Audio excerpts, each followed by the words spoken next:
Hello है हाय। अभी हम लोग एटेन्यूएशन से करने वाले हैं। पिछले में हम लोग ने इसके पहले तक का कर लिया था, तो देख लेते हैं एटेन्यूएशन से। सो लीनियर एटेन्यूएशन कोफिशिएंट क्या है? लीनियर एटेन्यूएशन कोफिशिएंट, जिसको हम म्यू से रिप्रेजेंट करते हैं, is the fraction of incident photons removed from the beam in travelling unit distance. तो ये क्या होता है, वो अमाउंट ऑफ इंसिडेंट फोटॉन्स होता है जो कि रिमूव हो जाता है बीम से इन ट्रैवलिंग यूनिट डिस्टेंस। जब एक डिस्टेंस को ट्रैवल करते हैं तो कुछ इंसिडेंट फोटॉन का फ्रैक्शन रिमूव हो जाता है, उसको लीनियर अटेन्यूएशन कोफिशिएंट बोलते हैं। So linear attenuation coefficients are expressed in inverse centimeter inverse में इसको एक्सप्रेस करते हैं। And attenuation coefficient counts for all X-ray interaction including coherent, scatter, photoelectric effect and Compton's है। एटेन्यूएशन कोफिशिएंट जो होता है अकाउंट्स फॉर, यानी कि रीजन होता है सभी तरीके के इंटरेक्शंस का, including coherent scatter, photoelectric effect and Compton scatter के लिए। तो लीनियर अटेन्यूएशन कोफिशिएंट जो होता है वो इंक्रीज होता है विद इंक्रीजिंग फिजिकल डेंसिटी के बढ़ने के साथ ही साथ आपका क्या होता है, ये इंक्रीज होता है। Linear attenuation coefficient physical density के बढ़ने के साथ बढ़ता है। Linear attenuation coefficient generally increases with increasing atomic number के बढ़ने से बढ़ता है।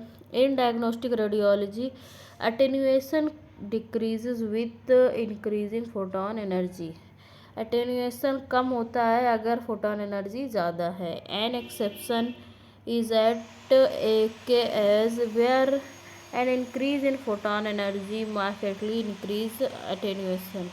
एक एक्सेप्शन है कि अगर के एज जो है आपका, जिसमें कि उसमें फोटॉन एनर्जी हाई है, तो आपका अटेन्यूएशन भी हाई होगा।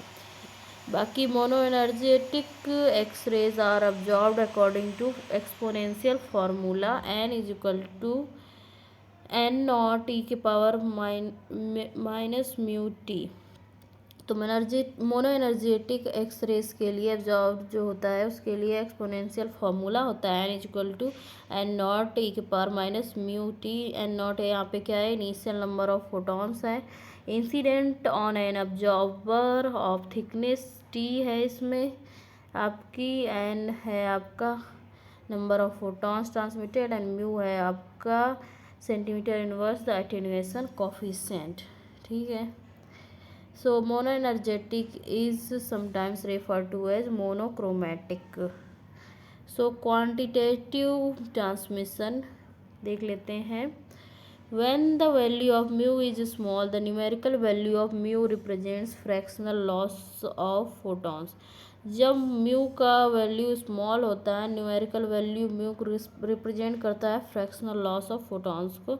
And mu of 0.01 centimeter inverse means that 1% of the incident photons are lost, like absorbed or scattered in 1 centimeter. तो म्यू जो होता है 0.01 सेंटीमीटर इनवर्स का, वो उसका मतलब होता है 1% ऑफ द इंसिडेंट फोटॉन्स जो होते हैं लॉस्ट होते हैं या अब्जॉर्ब्ड होते हैं या स्कैटर्ड होते हैं इन 1 centimetre. And mu of 0.01 also means the remaining 99% of X-ray photons are transmitted. So when the value of mu is not small, the fraction of transmitted photons can be determined from the expression e की power minus mu T. ठीक है। तो mu is 0.5 centimetre inverse, the fraction transmitted through 1 centimetre is एक power minus 0.5 और 0.61% and the value fraction value is lost. तो ये आपको quantitative transmission समझाया गया है कि सॉफ्ट टिश्यू में कितने पे कितना आपका लॉस्ट होगा। इस पे जनरली क्वेश्चंस नहीं आते हैं, आपको पढ़ना है तो एक बार देख लीजिए। फ़िलहाल मैं अभी इसको कंटिन्यू करती हूँ फर्दर। बोन के लिए देख लेते हैं। बोन के लिए म्यू होता है 1.6 centimetre inverse at 30 kilo electron volt. Values चलो देख ही लेते हैं अभी। एंड इसमें सॉफ्ट टिश्यू के लिए वैल्यू होती है 0.38 centimetre inverse at 30 kilo electron volt, ठीक है, जिसमें आपका 68% जो है वो ट्रांसमिटेड होता है। Value of soft tissue mu decreases 0.21 centimetre inverse at 60 kilo electron volt with 81% transmitted through 1 centimetre. And bone के लिए आपका 1.6 सेंटीमीटर इनवर्स होता है at 30 kilo electron volt, and decrease होता है 0.45 सेंटीमीटर इनवर्स के हिसाब से 60 kilo electron volt with 64% transmitted through 1 centimetre. Transmission of primary beam through an average patient is 10%।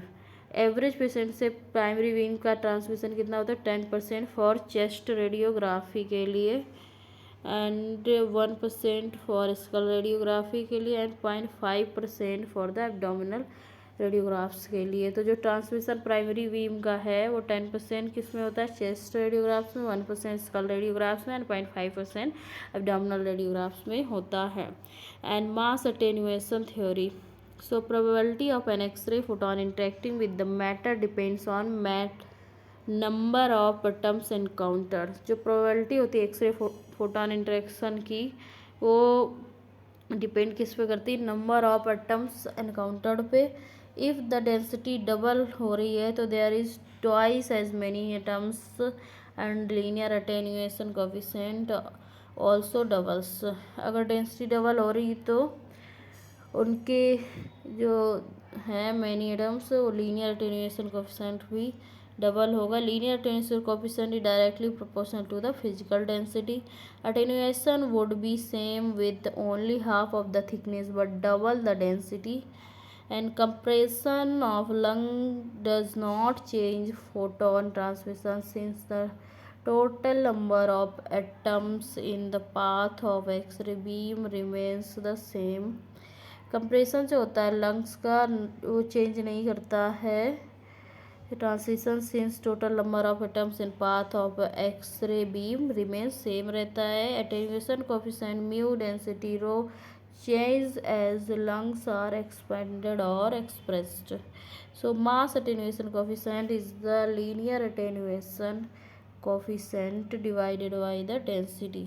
जो mass attenuation coefficient होता है वो linear attenuation coefficient से डिवाइडेड होता है बाय द डेंसिटी से। And since linear attenuation coefficient is proportional to the density, dividing linear attenuation coefficient by density divide से density independent attenuation coefficient. So mass attenuation coefficient जो है mu upon rho is independent of physical density. Mass attenuation coefficient आपका independent होता है physical density से, जबकि attenuation coefficient जो होता है वो फिजिकल डेंसिटी पे डिपेंडेंट होता है। तो यहाँ पे आप देख सकते हैं कोहेरेंट, कॉम्पटन, फोटोइलेक्ट्रिक तीनों के लिए दिखाया गया अटेन्यूएशन कोफिशिएंट का। And mass attenuation in practice देख लेते हैं।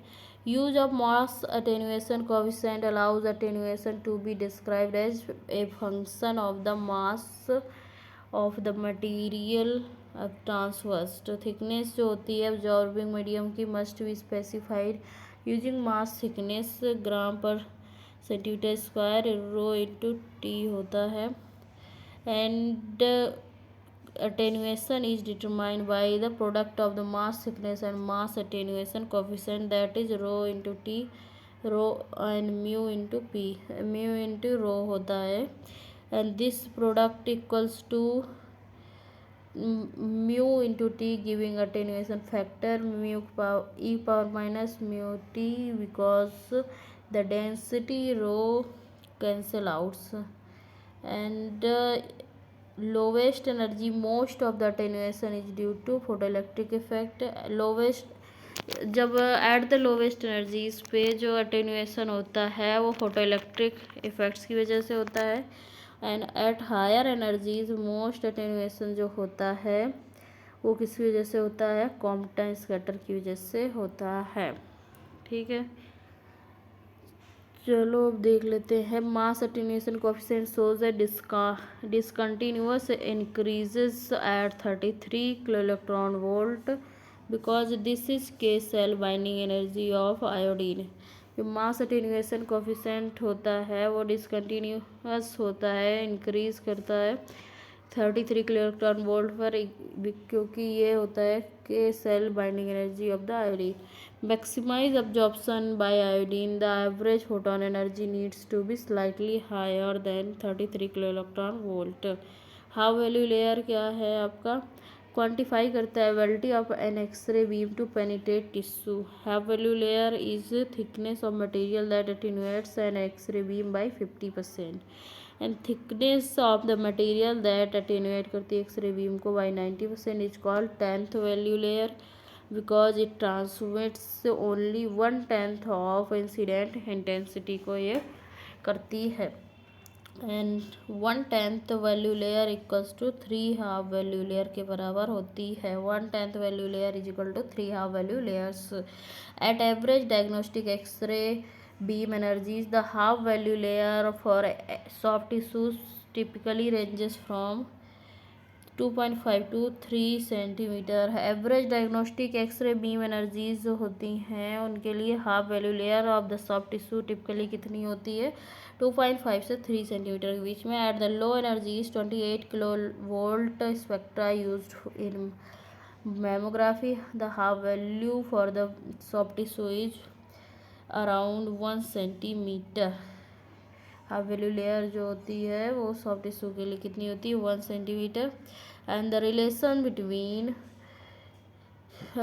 Linear attenuation coefficient and HVL is, HVL क्या होता है आपको 0.693/म्यू होता है। म्यू क्या आपका लीनियर कोफिशिएंट है, लीनियर अटेन्यूएशन कोफिशिएंट है। एंड चलो देख लेते हैं, यहाँ पे आपका दिखाया गया है variations of the photo electric effect for iodine. Iodine का एटॉमिक नंबर 53 होता है एंड इसकी केसल एनर्जी आपकी, castle binding energy 33 kilo electron volt होती है। उसी के लिए आपको वेरिएशन फोटो इलेक्ट्रिक इफेक्ट्स के दिखाए गए हैं अलग अलग एनर्जीज पे। HVL increases with increasing photon energy and decreases with increasing. HVL जो है किसके साथ इंक्रीज होता है, फोटोन एनर्जी के साथ, एंड डिक्रीज होता है विद इंक्रीजिंग एटॉमिक नंबर के साथ। So at 50 kilo electron volt half the photons will be attenuated by 30 millimeter of tissue, 12 millimeter of bone and 0.8 millimeter of lead. तो 50 kilo electron volt पे जो half the photon हो जाएंगे, attenuate हो जाएंगे 30 millimeter of tissues के, 12 millimeter of bone के and 0.8 millimeter of lead के। सो एक्सरे फिल्ट्रेशन इफेक्ट्स देख लेते हैं। तो फिल्टर क्या होता है, very low X-rays are stopped as they exit in the X-ray tube by the glass window which acts in an inherent X-ray beam filter। वो जो लो एनर्जी के एक्सरेज होती हैं उनको रोक देते हैं एक्सरे ट्यूब के ग्लास विंडो से के पास से। तो इससे आपकी जो एक्ट करता है ये एक्सरे का इनहेरेंट फिल्टर होता है। And the x ray beam emerging from X-ray tube may contain relatively low energy photons. Low energy photons have a negligible chance of getting through the patient, and low energy photons irradiate करते हैं the patient but add nothing to the image। ठीक है, and filters are added to the X-ray tube window to preferentially absorb low energy photons, and a typical filter for most X-ray tube is few millimeter of aluminum is 3 millimeter। ठीक है, chest radiography performed at higher X-ray tube voltage में use increased filtration including copper and tin. जो chest radiography है उसमें आपका perform होती है higher X-ray tube voltages पे, जिसमें आपका यूज होता है increased filtration including copper and tin पे आपका होता है। And filtration does not affect नहीं करेगा maximum energy of the x ray beam spectrum को, ये सिर्फ लो एनर्जी एक्सरेज को ऑब्जॉर्व करते हैं। Filtration always reduces the x ray tube output को ये रिड्यूस करता है एक्सरेटिव आउटपुट को, ठीक है। तो यहाँ पे देख लेते हैं half value layer monoenergetic photons की दिखाई गई है अलग अलग पे, soft tissue, bone and lead की आप लोग देख सकते हैं, ठीक है। चलो देख लेते हैं अभी फिल्ट्रेशन के effect. Representative spectrum emitted from an X-ray tube is filtered by exit window and added filtration को इसमें दिखाया गया है फिल्ट्रेशन इफेक्ट से। ये सब उतना मतलब एग्जाम्स वगैरह में नहीं आता है, फिर भी आप देख लीजिए। एंड नाउ बीम हार्डनिंग क्या होती है। Beam hardening refers to the effect of a filter on a polychromatic X-ray beam containing a range of X-ray photon energies. So adding filter changes the X-ray spectrum. X-ray beam intensity जो होती है output is decreased with increased filtration, but the average X-ray beam is increased. X-ray जो average की X-ray energy होती है वो increase हो जाती है, लेकिन आउटपुट जो होता है वो कम हो जाता है। तो beam hardening is the preferential loss of lower energy photons. Beam hardening क्या होता है, loss of lower energy photons को बीम हार्डनिंग कहते हैं। And higher energy photons are more likely to be transmitted through a filter. तो higher energy photons जो होते हैं वो more likely to be transmitted होते हैं through a filter. An x ray beam becomes more penetrating as the mean photon energy increases. तो x ray beam जो होती है वो मोर पेनिट्रेटिंग होती है जैसे कि आपका फोटॉन एनर्जीज इंक्रीज होती हैं। Filtered beams with higher mean photon energies are called harder X-ray beams. जो फिल्टर्ड बीम्स होती हैं हायर मीन है फोटॉन एनर्जीज के साथ, उसको हार्डर बीम्स कहते हैं। Beam hardening does not occur with monochromatic X-ray beams के साथ नहीं होती है, ये पॉलीक्रोमेटिक एक्सरे बीम्स के साथ होती हैं। There is no differential energy filtration. So hard beams are produced at high voltages using heavy filtration, as soft beams are produced at low voltages using less filtration. So X-ray beam quality देख लेते हैं। Quality refers to ability of an X-ray to penetrate the patient. So X-ray beam quality is directly related to the average X-ray beam energy, and increasing beam quality increasing the X-ray beam penetrating power because the average photon energy is higher. So increasing the X-ray tube voltage is the most direct way to increase the X-ray beam quality. जब हम केवी को बढ़ाते हैं तो आपकी increase होती है X-ray beam quality भी। And reducing the voltage waveform ripple reduce increases the, ripple को जब कम करेंगे तो इंक्रीज करेगा average photon energy and X-ray beam quality. And increasing X-ray tube filtration also increases beam quality as low. जब आप filtration को बढ़ाएंगे तो उससे भी आपका बीम क्वालिटी जो है वो बढ़ेगी, क्योंकि उससे लो एनर्जी फोटॉन्स जो है वो रिमूव हो जाएंगे एंड एक्सरे बीम की हार्डनिंग होगी। So quality of an X-ray beam can be specified as the thickness of an aluminum that reduces X-ray beam intensity by 50% HVL, half value layer जिसको कहते हैं। एट 80 किलो इलेक्ट्रॉन वोल्ट पे जो legal minimum x ray beam है वो HVL in many states is 2.5 millimetre of aluminium होता है। And at lower HVL means that the beam has too many low energy photons.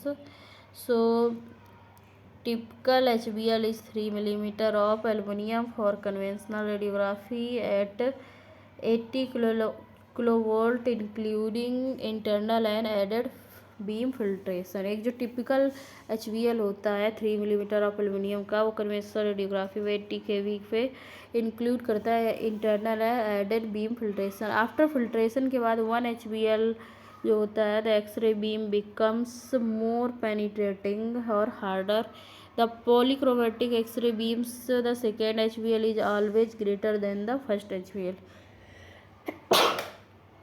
जो पॉलीक्रोमेटिक एक्सरे बीम्स होती हैं उनके लिए जो एक्सरे बीम जो सेकेंड HBL होता है वो ऑलवेज ग्रेटर होता है देन द फर्स्ट HBL। तो heel effect, X-rays produced with in the anode travel करते हैं equally in all direction, isotropic होते हैं। जो एक्सरेज प्रोड्यूस्ड होते हैं विद इन द एनोड में वो ट्रेवल करते हैं equally in all direction, isotropic. So X-rays produced within anode must pass through a portion of the target, are therefore attenuated on their way out of the target. So the target is normally tungsten, which has an atomic number is 74, which has attenuation properties similar to those of lead. Attenuation properties कैसी होती हैं? lead के जैसी 82 के बराबर होती हैं। So the attenuation is greater the anode direction, जो अटेन्यूएशन होता है आपका वो ग्रेटर होता है in the anode direction than in the cathode direction because of the differences in the path length within the target. तो इसका मतलब क्या है? अटेन्यूएशन किस साइड ज़्यादा होगा? आपका एनोड की साइड ज़्यादा होगा, क्योंकि एनोड में आपका क्या है वो टंगस्टन यूज हुआ है एंड दिस इज़ वाई आपके कैथोड साइड इंटेंसिटी ज़्यादा होती है और एनोड साइड कम होती है, क्योंकि एनोड साइड पे आपका अटेन्यूएशन ज़्यादा होता है। This is known as heel effect and results in higher X-ray intensity at cathode and lower X-ray intensity at the anode end of the beam. So magnitude of the Hill effect depends on the anode angle, source to image detector distance and field size. जो magnitude होता है heal effect का वो किस चीज़ पे depend करता है? Anode angle पे। हील इफेक्ट का magnitude anode angle, source to image distance, image detector distance SID and field size पे डिपेंड करता है। एंड रिड्यूस करने के लिए heel effect anode angle should be increase, anode angle को आप इंक्रीज करेंगे, SID को इंक्रीज करेंगे एंड फील्ड साइज को डिक्रीज करेंगे। इसमें क्या क्या? एनोड एंगल इंक्रीज होगा, SID इंक्रीज होगी एंड फील्ड साइज आपका डिक्रीज होगा। इससे आपका एनोड हील इफेक्ट कम होगा। तो heel effect can be taken advantage by placing denser parts of the body at the cathode side and thinner parts of the body at anode side. ठीक है। So mammography, the more intense cathode side is use to irradiate the denser chest wall region. तो mammography में जो chest wall reason होता है वो denser होता है बिकॉज, तो वहाँ पे हम कौन सा यूज करते हैं? कैथोड साइड, जबकि एनोड साइड हम थिनर पार्ट्स को रखते हैं। एंड स्कैटर रिमूवल देख लेते हैं। Scattered radiation is undesirable in diagnostic radiology because it reduces contrast को ख़राब करता है। Scattered radiation of paramount significance और scattered photons resulting from Compton scatter से होता है। The ratio of scatter to primary radiation exiting a patient can be 5:1 और even greater. तो रेशियो जो स्कैटर का होता है प्राइमरी रेडिएशन के कंपेयरिंग होता है 5:1 या फिर इससे भी ज़्यादा हो सकता है। And scatter increases with increased field size, अगर इंक्रीज है एरिया ऑफ एक्सरे बीम तो स्कैटर ज़्यादा होगा एंड इंक्रीज्ड पेशेंट थिकनेस के हिसाब से भी ज़्यादा होगा। And collimation reduces the total patient mass irradiated and therefore reduces scatter. जो कोलिमेशन है वो कम होता है, कैसे? द टोटल पेशेंट मास से रेडिएट होता है एंड इसी वजह से आपका रिड्यूस होता है स्कैटर भी। And at low voltages there is more absorption due to the photo electric effect and less Compton scatter. जो लो केवी है, अगर लो केवी है तो उसमें आपका एब्जॉर्प्शन ज़्यादा होगा और photo electric effect and less Compton scatter होगा। लो केवी पे कॉम्पटन स्कैटर कम होगा और मोर एब्जॉर्प्शन होगा। ठीक है। Lowering the x ray tube voltage, कम करेंगे तो रिड्यूस करेगा patient penetration and also increases dose. Voltage कम करेंगे तो पेनिट्रेशन कम होगा एंड डोज बढ़ेगी। Varying the kV is not a practical method for reducing scatter. As voltage increases, the proportion of scatter interaction also increases. Scatter is, अगर हम voltage बढ़ा रहे हैं तो उससे आपका जो स्कैटर का भी प्रोपोर्शन बढ़ता है. Scatter is of less concern in extremity radiography because the patient thickness is small, and in extremity radiography most interaction with bone are photo electric. तो इसमें हमारी जो पेशेंट थिकनेस होती है वो कम होती है, इसलिए एक्सट्रीमिटी रेडियोग्राफी में स्कैटर लेस कंसर्न रहता है, तभी हम एक्सट्रीमिटीज़ में ग्रिड यूज़ नहीं करते हैं. In extremities radiography most interaction जो होते हैं bone with bone are photo electric होते हैं. बोन के साथ जो होते हैं वो कैसे होते हैं, फोटो इलेक्ट्रिक होते हैं इंट्रैक्शंस. नाउ एयर गैप क्या है? सो air gaps between patient and cassette reduces scatter. Air gap जो पेशेंट और कैसेट के बीच में होता है वो क्या रिड्यूस करता है, स्कैटर को रिड्यूस करता है. Scattered photons are less likely to reach the image receptor. Scatter photon जो होते हैं वो लेस लाइकली होते हैं to reach the image receptor when there is an air gap, and primary photons will reach the image receptor but result in additional magnification. जो primary photons होते हैं वो रीच करते हैं इमेज रिसेप्टर पे but result करते हैं additional magnification पे. And moving image receptors away from patients to introduce an air gap is not practical for most radiographic examinations. तो जो मूविंग इमेज रिसेप्टर होते हैं away from the patient to introduce an air gap is not practical for most radiographic examinations. So image receptors in contact chest radiography are typically 43 cm by 43 cm and would be too small to capture the patient anatomy with magnification. A larger X-ray tube output is required when increasing the focus to image receptor distance. जो जितना ज़्यादा आपका X-ray tube output होगा required होगा when the increasing, जब बढ़ाते हैं focus to image receptor distance FID. ठीक है. And major drawback of magnification imaging is the additional focal spot blurring. ठीक है. And magnification imaging is sometimes use in mammography neuro radiology when magnification is use and air gap is introduce. जब magnification होता है तो air gap उस पर use होता है. With air gap scattered is generally low but no additional scatter removal steps are required. ठीक है. ग्रिड्स सब देख लेते हैं. Anti-scatter grid are made up of narrow parallel bars of lead or other highly attenuating material. Anti-scatter grids are used to remove scatter in diagnostic radiology, and X-rays pass between straps which are filled in low attenuation material such as aluminum or graphite. Or grid are placed between the patient and image receptor के बीच में होती, patient और image receptor के बीच में. तो grid हमारी क्या करती हैं, ये स्कैटर को रिमूव करती हैं. अमाउंट ऑफ स्कैटर रेडिएशन जो रीच करता है आपका स्क्रीन फिल्म कॉम्बिनेशन के पास. And grid ratio is the ratio of the stripe height and the x ray beam direction to the gap between the lead strips. So grid ratio is H/D. तो H/D होता है, D आपकी होती है distance between the strips. And grid ratios typically range करते हैं 4 to 16. Typical radiographic grid ratio used clinically is 10 होता है. एंड यहाँ पे आप दे सकते हैं this is how it works. Primary transmitted beam इधर होगी, ये पेशेंट है आपका, फिर यार आपका ग्रिड फोकस ग्रिड, देन आपका इमेज रिसेप्टर. तो ग्रिड कहाँ पे होती है, पेशेंट और रिसेप्टर के बीच में होती है.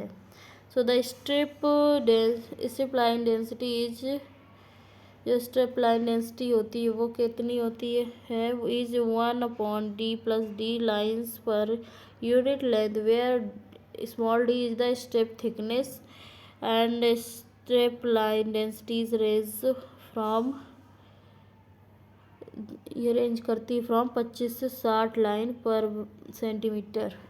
तो जो आपका कैपिटल डी है वो क्या है, distance between the strips, and small D क्या है यहाँ पे, थिकनेस ऑफ द स्ट्रिप होती है। And focus grids have diverging strips must be used at specified focal distances and most grids are reciprocating grids होती हैं where the grid move करती during the exposure spreading to the image and grid lines over the film and rendering them invisible. So the device that moves the grids is called a bucky named after the inventor. जो device होती है move करती है grid को उसको बोलते हैं बकी, जिसका नाम इन्वेंटर के नाम पे पड़ा हुआ है। गस्टोव बकी ने ग्रिड की खोज की थी इन 1913। ठीक है, ग्रिड परफॉर्मेंस के बारे में देख लेते हैं। Primary transmission is the percentage of incident primary radiation not scattered that passes through the grid. And Bucky factor क्या होता है, ratio of radiation incident on the grid to the transmitted radiation. जो रेशियो होता है radiation incident on the grid and transmitted radiation का, incident radiation and transmitted radiation का ratio को Bucky factor बोलते हैं। Bucky factor is the increase in patient dose due to use of a grid. Bucky factor increase होता है patient dose, increase करता है patient dose को क्योंकि ग्रिड यूज होती है। And typically values for Bucky factor range क्या होता है 2 to 6 होता है। Contrast improvement factor is the ratio of contrast with a grid to contrast without a grid. Contrast improvement factor क्या होता है, कंट्रास्ट रेशियो होता है with a grid and without a grid. And contrast improvement factors are 2। Contrast improvement factor कितना होता है, generally 2 होता है। एंड आर्टिफैक्ट्स क्या होते हैं, artifacts such as grid cut off may be caused by improper alignment, the wrong focal spot to film distance और focused grids and inverted grids की वजह से हो सकता है। Increasing the grid ratio increases image contrast। Grid ratio बढ़ता है तो इमेज कंट्रास्ट बढ़ता है, बट इससे आपके पेशेंट की डोज भी बढ़ती है। ग्रिड रेशियोज जो होते हैं may be increased either by increasing the height of the lead strip और reducing the space between the lead strip.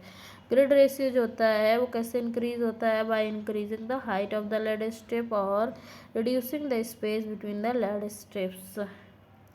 ठीक है, अभी देख लेते हैं। Increasing the grid ratio increases x-ray tube loading और पेशेंट एक्सपोजर। अगर ग्रिड रेशियो बढ़ता है तो एक्सरेटिव लोडिंग और पेशेंट एक्सपोजर भी बढ़ता है।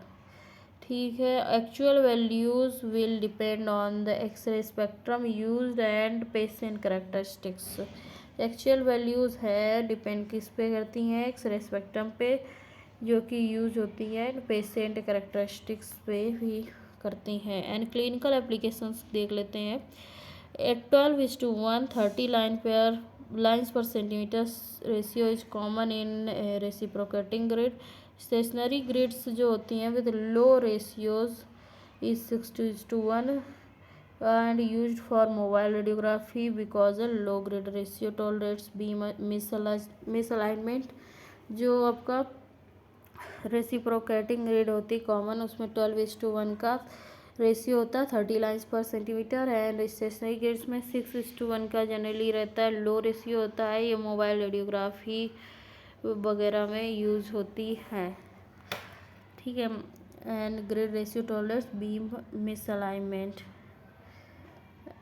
ठीक है, and high strip line density जो होती है वो 45 लाइन्स पर सेंटीमीटर होती यूज होती स्टेशनरी ग्रिड्स के to reduce the visibility of the grid lines पर ऑन रिजल्टेंट रेडियोग्राफ्स।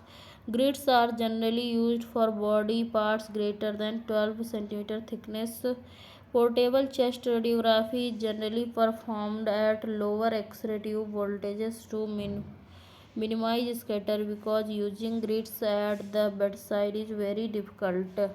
तो ग्रिड जो होती हैं बॉडी पार्ट्स में ग्रेटर होती हैं than the 12 centimetre thick portable chest radiography जो जनरली होती है उसमें लोअर एक्सरे ट्यूब वोल्टेजेस को मिनिमाइज करते हैं जिससे कि आपका स्कैटर कम हो एंड इस पोर्टेबल में जो बेड साइड हम करते हैं उसमें ग्रिड यूज करना डिफ़िकल्ट होता है.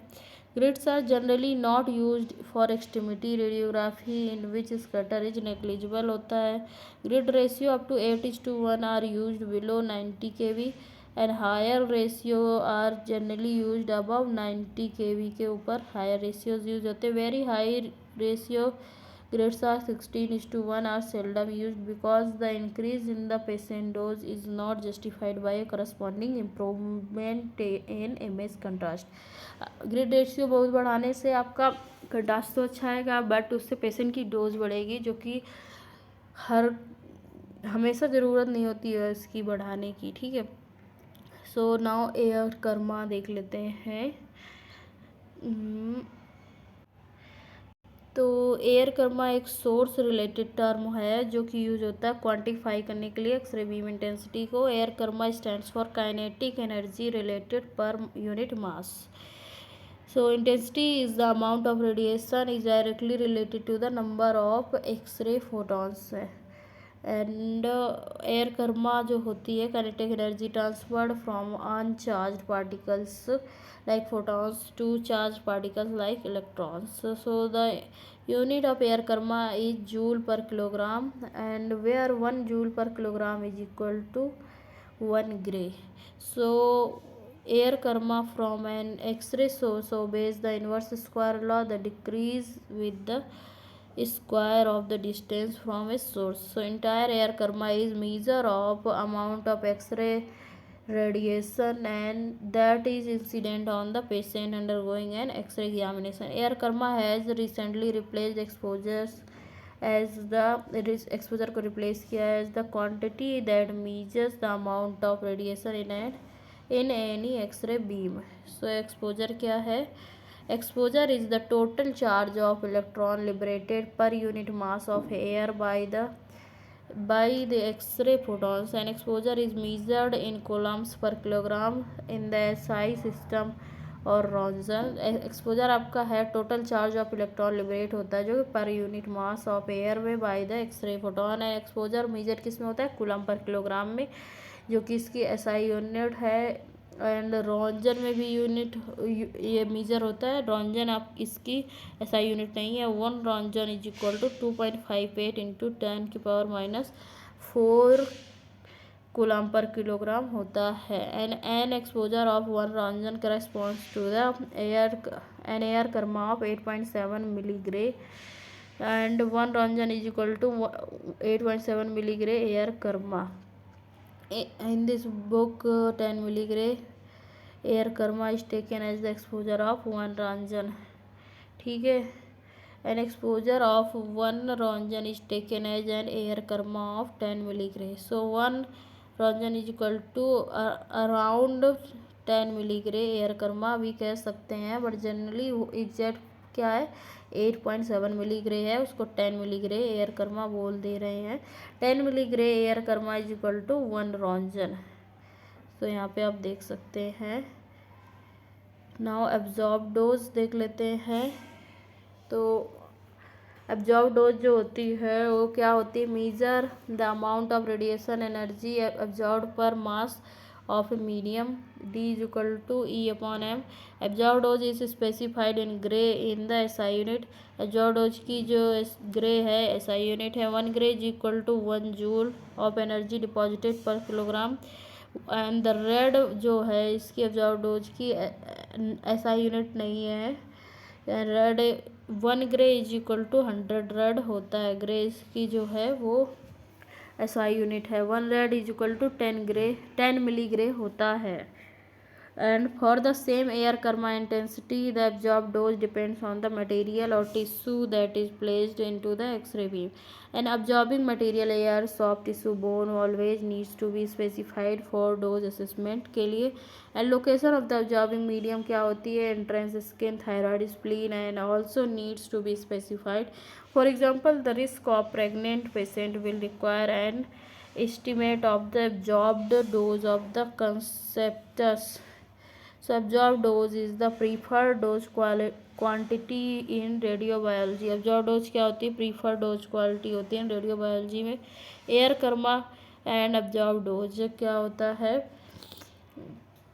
तो जो amount of radiation absorbed होता है in a medium depends on the physical characteristics of the absorber. density में atomic number पे depend करता है as well as average x-ray beam energy पे डिपेंड करता है. एंड फॉर रेडिएशन ज्योमेट्री के लिए फिगर में देखेंगे the relation between absorb dose and air kerma as क्या है आपका? D is equal to R into K. ठीक है, D क्या है आपका? Absorb dose and air kerma आपको K से डिनोट कर रहे हैं. सो R डिपेंड करता है on the characteristic of the medium irradiated primarily atomic number Z and absorbing material. So R can be calculated by dividing the medium attenuation coefficient by the air attenuation coefficient. Value of R depends on the photon energy of the X-rays. ठीक है, तो N air Karma 1 milligray जो होता है result करता है इन absorbed in an absorbed dose of 1.1 milligray in soft tissue. An air karma 1 milligray 50 kiloelectron volt photons results in bone doses 4.2 milligray. And increasing the X-ray beam energy to 100 kiloelectron volt reduces bone dose to 1.7 milligray. And air karma 1 milligray 50 kiloelectron volt photons जो होता है result करते हैं fat dose को 0.75 milligray. And increasing the x ray beam energy to 100 kiloelectron volt increase करता है fat dose को 1.1 milligray से. तो computing skin dose in radiology it is also necessary to account for the back scatter. ठीक है, तो यहाँ पे हमारा ये चैप्टर हो गया है ख़त्म. क्वेश्चंस देख लेते हैं फटाफट से. Which of the following refers to the number of nucleons in an nucleus. Number nucleons किससे कहते हैं? तो ये हमारे होते हैं प्रोटॉन्स एंड न्यूट्रॉन्स. तो मास नंबर जो होता है P+N इज़ द न्यूक्लियॉन्स. ठीक है, which element has an atomic number of 56 and K shell binding energy of 37 kilo electron volt. 56 आपका किसका एटॉमिक नंबर है ये बताना है. तो ये होता है बेरियम का 56. एंड बेरियम रेडियोलॉजी में बहुत इंपॉर्टेंट एलिमेंट है. ठीक है, the outer shell electrons most likely है बाइंडिंग एनर्जीज ऑफ अप्रॉक्सीमेटली कितनी होती है आउटर सेल इलेक्ट्रॉन्स की बाइंडिंग एनर्जी? तो ये होती है 0.005. And ionising radiations are least likely to include. Ionising radiation least likely क्या इंक्लूड करते हैं ये बताना है. तो ये इंक्लूड करते हैं मतलब कम, सबसे कम क्या इंक्लूड करते हैं आयनाइजिंग रेडिएशन? तो इंफ्रारेड आपका आयनाइजिंग रेडिएशन एक्सरे है, एनर्जेटिक फोटोन इलेक्ट्रॉन्स है, alpha particles and fast neutrons भी है. The total numbers of atomic ionisation produced following absorption of 30 kilo electron volt photon is most likely. जो total आपका number of atomic ionisation है produce होता है absorption of है 30 kilo electron volt photon का. तो मोस्ट लाइकली कितना होगा? तो होगा 1000. कितना? 1000. ये कैसे होगा? 1000 आयनाइजेशन इवेंट्स होते हैं जब 30 इलेक्ट्रॉन वोल्ट्स पे हम करते हैं one ionisation and there is 30,000 electron volts available. ठीक है, and the most likely percentage जो है of coherent scatter photons in an x ray beam emerging from a patient having a chest x-ray is. ठीक है, तो बताइए क्या होगा? इसका होगा less than 5. तो कोहेरेंट जो स्कैटर होता है लेस देन 5% होता है in the diagnostic radiology. And energy is dependent of photo electric absorption above K edge varies as. Photo electric absorption के लिए अबव के एज ये किसके हिसाब से वेरी करता है बताना है। तो ये वेरी करता है 1/E³ के हिसाब से, ठीक है। एंड नेक्स्ट क्वेश्चन क्या है अपना, after an x-ray undergoes photo electric absorption by a K shell electron which emission is least likely. मतलब फोटो इलेक्ट्रिक एब्जॉर्प्शन हुआ तो के सेल इलेक्ट्रॉन से, तो इसमें कौन सा आपका सबसे कम चांसेस है कि होगा इंटरेक्शन, ये पूछा गया है। तो इसका जो आपका करेक्ट आंसर है स्कैटर्ड फोटोन वाला होगा। कैसे कि there are no scattered photons in photo electric absorption. Scatter occurs with Compton electrons के साथ होता है, ठीक है। कॉम्पटन इंटरेक्शन में स्कैटर होता है, फोटो इलेक्ट्रिक एब्जॉर्प्शन में स्कैटर नहीं होता है। And likelihood of Compton interaction is best quantified using. Likelihood of Compton interaction की बेस्ट किसको यूज करके हम डिफाइन कर सकते हैं, तो ये है आपका इलेक्ट्रॉन डेंसिटी, ठीक है। मतलब कि आपका जो लाइक्लीहुड होता है इसका कॉम्पटन इंटरेक्शन का इज अप्रॉक्सीमेटली प्रोपोर्शनल होता है to the electron density. And for a given observer if the Compton attenuation coefficient is at 50 kilo electron volt is 0.1 centimetre inverse, then the value at 100 kilo electron volt पे कितनी होगी। तो इसकी value होगी आपकी 0.05। कैसे, इसका आंसर 1/E के हिसाब से निकालते हैं, ठीक है। कॉम्पटन इंटरेक्शन जो होते हैं वेरी करते हैं 1/E के हिसाब से। So doubling the photon energy will halve the मतलब उसकी हाफ हो जाएगी प्रोबेबिलिटी ऑफ दिस इंटरेक्शन, ठीक है। And in the bone at what photon energy are photoelectric and Compton effects approximately equal. कितने पे दोनों इफेक्ट्स इक्वल होते हैं बोन पे पूछा गया है।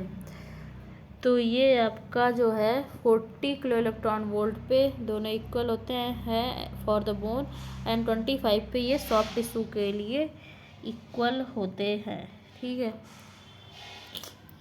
In the linear attenuation coefficient is अगर 0.1 सेंटीमीटर इनवर्स है, then how many x-ray photons are lost in 1 millimetre. 1 millimetre में कितने लॉस्ट हो जाएंगे, तो इसमें आपके लॉस्ट होंगे 10%। सो लॉस्ट होंगे तो 1% must be lost in each millimetre. 10% lost होते हैं तो 1% फॉर ईच मिलीमीटर होगा आपका करेक्ट ऑप्शन होगा option number B. If the attenuation of bone is 0.5 centimetre inverse, the fraction of x-ray photons transmitted through 1 centimetre is most likely कितना होगा पूछा है आपसे। तो ये होगा e⁻⁻⁵। कैसे, फ्रैक्शनल ट्रांसमिशन फोटॉन जो होते हैं through 1 centimetre when the attenuation of bone is 0.5 centimetre inverse होता है। And the mass attenuation coefficient is least likely to depend on observer. जो मास अटेन्यूएशन होता है लीस्ट लाइकली डिपेंड करता है ऑब्जर्वर के किस में, तो ये आपका लीस्ट लाइकली डिपेंड करता है फिजिकल डेंसिटी पे। जो लीनियर अटेन्यूएशन कोफिशिएंट होता है वो डायरेक्टली प्रोपोर्शनल होता है डेंसिटी के एंड मास अटेन्यूएशन कोफिशिएंट के। And linear attenuation coefficient divided by the density which is therefore independent of the density से होता है। So an X-ray beam attenuated by 3 half value layers is reduced by a factor of 3 half value layers से divide करेंगे तो कितने factor से कम हो जाएगा ये आपको बताना है। तो ये 8 गुना कम हो जाएगा अगर हम इसको कम करेंगे। जो ईच हाफ वैल्यू लेयर है रिड्यूस होती है 1/2 के हिसाब से, तो अगर 3 HVL अटेन्यूएट करेंगी तो इसका फैक्टर हो जाएगा 8। So increasing the filtration of an x ray beam most likely reduces the, अगर फिल्ट्रेशन बढ़ाएंगे तो क्या घटेगा आपका, ये पूछा गया है। तो बीम इंटेंसिटी जो है वो घटेगी अगर हम फिल्ट्रेशन बढ़ाएंगे, और इससे रिजल्ट क्या होता है, beam hardening. X-ray tube output most likely increases when reducing the, output कब इंक्रीज होता है, जब क्या कम करते हैं, तो ये पूछा जा रहा है। फिल्ट्रेशन कम करेंगे तो आपका आउटपुट इंक्रीज होगा।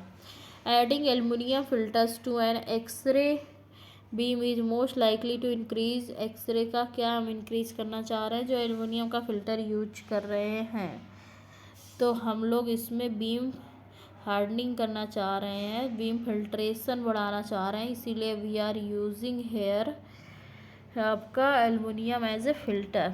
Increasing filtration reduces x-ray tube intensity 3 millimetre और so would likely half the x ray tube output, ठीक है।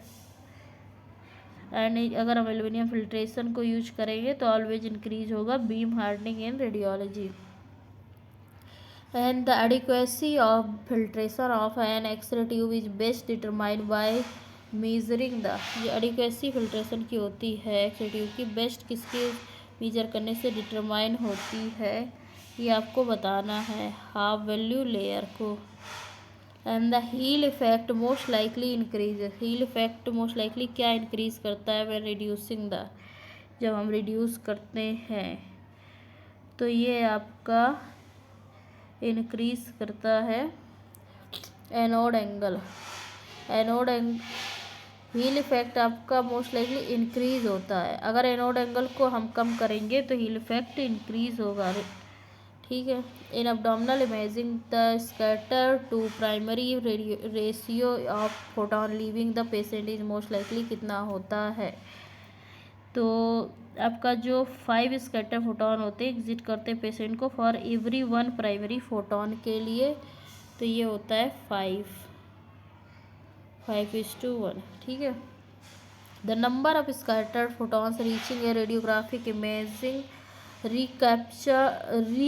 Receptor most likely decreases with increasing, तो जो नंबर ऑफ फोटॉन्स होते हैं रीच करते हैं रेडियोग्राफिक इमेजिंग रिसेप्टर के पास, तो मोस्ट लाइकली क्या डिक्रीज करते हैं, विद द इंक्रीजिंग, क्या इंक्रीज करेंगे, तो इसका आंसर है आपका एक हायर ग्रिड रेशियो रिड्यूस करेगा अमाउंट ऑफ स्कैटर को, ठीक है।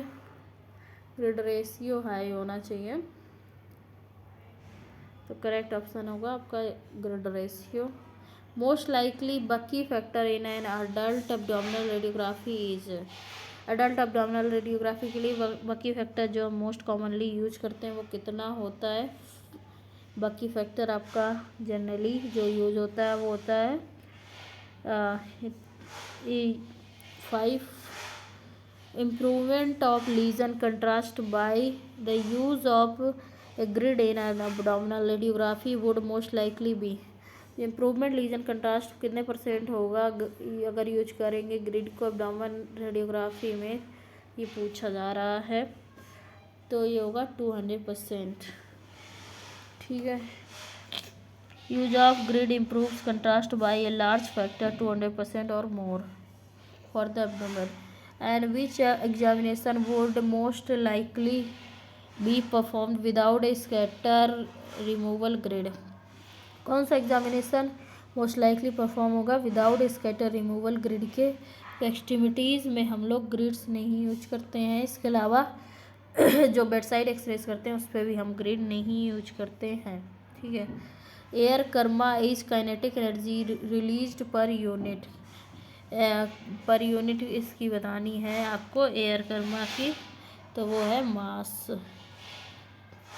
ठीक है। मास जो होता है वो energy transferred electrons per unit mass होता है रिलीज्ड इन ग्रे।